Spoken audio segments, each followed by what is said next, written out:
Anthony, we're back again, the day of your baseball camp, and you keep having fun with this thing. I know one of the things that you talked to the kids about today was that for someone from Michigan, and I see you've got the Just a Kid from Detroit t-shirt on, but it's a little different for a Michigan guy making the majors than it is for a Florida, Texas, California guy. Yeah, it's not easy. You know, we play spring, summer, maybe a little bit into the fall until the weather starts changing up here. But I think it's like an advantage as well, as I was telling the campers today. You know, we use the wintertime to rest our bodies, and I feel like in the long run it actually gives us an advantage where a lot of people who play baseball year-round, their bodies, eventually it's going to catch up to them, their arms are going to start to break down. Yeah, you reach your peak early, maybe playing year-round, but in the long run, I'm glad, you know, where I came from and the fact that I got to save some bullets in my arm to allow me to, you know, keep on playing. You know, it's funny you say that. You always hear nowadays about kids burning out, especially in a sport like baseball with all the travel they play. 12-year-olds play more games than you do. And how important is it to you, like you said, get the rest, but maybe to also play some other sports? Yeah, I think to be a well-rounded like athlete in general is important. I think like your coordination not only should be in baseball, but you know, find it in other sports too, whatever it is. I played basketball in the wintertime, not only because I love to play the game, it also helped me to prepare for baseball, you know, with my endurance and my stamina running up and down the court. That was one of the things that I really liked about basketball too, was it got me prepared for baseball, as well as obviously I did enjoy playing basketball. This year you thought you were going to Seattle. Now you're going overseas. Now you're coming off of last year playing in Texas. You're on a team that went to the playoffs, and you got traded to Seattle. I know that didn't work out, so you're headed to Japan. Just talk about preparing to head over to Asia. Yeah, I got to learn a whole new language, culture, everything. It was an opportunity, one I just eventually couldn't pass up on. It was hard, it was a difficult decision, but I knew it was the best thing for me in my career. I'm excited to go over there. I'm excited to meet the team, meet the guys.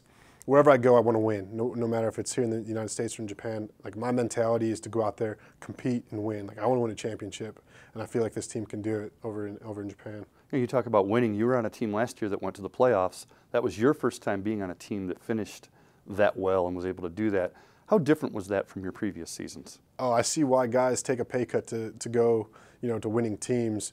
It's addicting. It's once you experience winning at that high of level, it's like you want it more. Like, you want to be a part of that team again. It makes going to the ballpark even that more enjoyable. It's already fun to begin with, but when everyone's on the same page, I feel like you start performing better when you're in that winning environment. Like, it brings the best out in you. Like, the guy before you just went out there and threw 6, 7 shutout innings. It's like, I'm coming to that game, I'm going to do the same thing, and to kind of piggyback off of each other and feed off each other. Like, I really noticed that in winning teams. Even here when I was at Wayne State when we won the championship, same deal. Like, everyone kind of was picking each other up. We wanted the other guy to do well.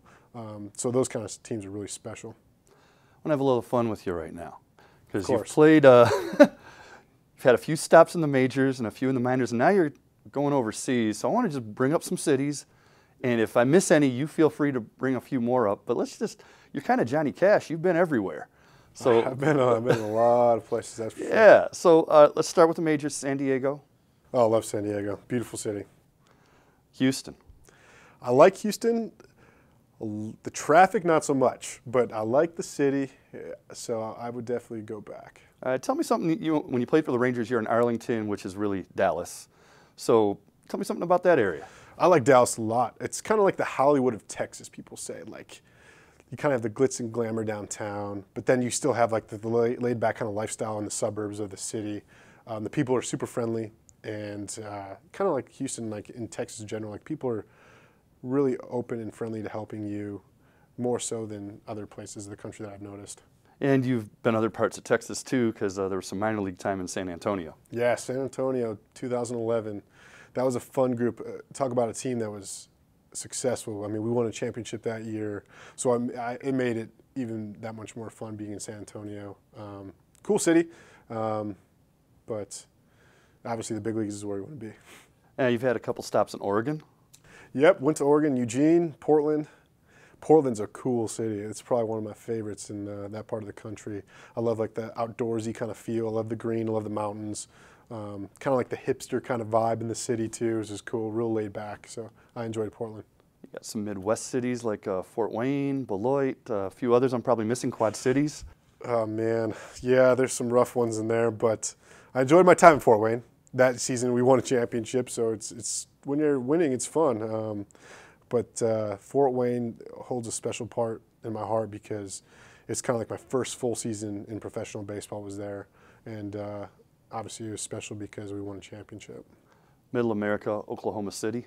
Yeah, I'm a big history guy, so I went to Oklahoma City. I wanted to go see the memorial there, and I kind of went through that one day on my off days.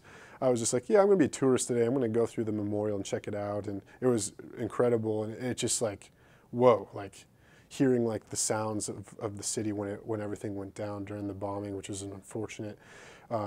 Just kind of being a part of it all was really, really cool. Arizona Fall League. Arizona Fall, yep, been there, down in Phoenix, Arizona. Yeah, that was fun. Had a good group of guys I played with. We were a real laid back, fun group. We didn't win, but we had fun, I guess, losing, if that makes sense. That's Arizona, it's nice out. Yeah, I mean, the weather was great, but it was a chance for me to grow as a player and make strides. Midtown Detroit. Yeah, that's where it kind of all began for me once I kind of put myself on the radar here in Midtown Detroit, and that's why I come back. Kind of like this is where my roots are. You know, that's why I'm wearing this shirt. Like I'm from Detroit. I'm proud of it, and I'll always kind of carry it with me. So you could, if this baseball thing doesn't work out for you down the road, you could start a travel business. You've got a little knowledge on a lot of places. Well, I hope baseball works out for me for a little bit longer before that happens. But yeah, I know this country pretty well. Been East Coast to West Coast. Know it all pretty well. So the Johnny Cash song does fit you. Yeah, it does. Johnny Cash. So Japan, now what city are you going to be in? I'm going to be in Sapporo. It's the island of Hokkaido. It's the northernmost island, so there's 4 islands. The furthest north, so it's actually going to be pretty cold there when I get there next month. There's still going to be snow on the ground, so I got to prepare for that, and I also got to prepare for summertime there, so I got to figure that out somehow. All right, and the plan is to start, Yes. You haven't done that in a few years, you get those innings stretched out, and then hopefully have a chance next year, maybe the year after, but get back here and play in the big leagues. Yeah, my mindset is obviously I would love to come back here, but when I go over there, it's now. I'm focusing on now. I'm focusing on winning a championship now for the fighters over in Japan. I try not to get too far ahead of myself or my career. Just enjoy where my feet are currently, and that's, like I said, preparing myself so I'm in the best shape mentally, physically before the season starts next month. All right, last question. Coming back to Midtown, just talk about your days here at Wayne State and what this place means to you. I loved it here. You know, being in Midtown Detroit, first thing it was definitely, you could be scared of where you're at and where you're located in Detroit, but I was furthest away from being scared. I just had a really good time with meeting the people in my dorm, had a great roommate. The coaching staff here just made me feel like I was part of a family, and I'll never forget that. And that's something that I'm very proud of, you know, when I talk about the university, like how it's like a fraternity here at Wayne State, and how when I made my debut, the first thing I thought of, besides calling my family, was I'm going to call every single one of my teammates that I went to Wayne State with when we won the championship my last year and let them know, thank you for making me look good on the mound so that scouts can recognize me so I can get to where I am today, because I wouldn't be where I am if you guys didn't make those diving plays behind me or, you know, give me run support. And they always laughed like, no, that's all you, man. I'm like, no, like I genuinely mean that. I wouldn't be where I am today without those guys, and like that bond will never leave me. Hey, Anthony, thanks a lot. Best of luck in Japan. You've got a whole lot of people in Detroit that are going to be clicking on that website, keeping up with you. Thank you. Appreciate that.